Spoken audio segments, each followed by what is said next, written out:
आप्पा दादा म्हणजे आमच्या नवऱ्याचा चुलत मावळा.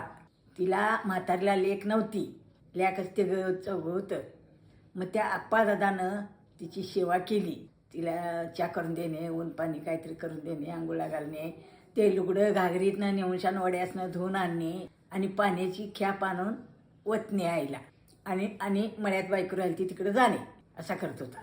मग रोज तर मग ते मरताना सुद्धा अशीच करत होती. नानू अप्पा अप्पा नायको नायको नायको गणू गणू गणू गणपा गणपा अशीच करत होती.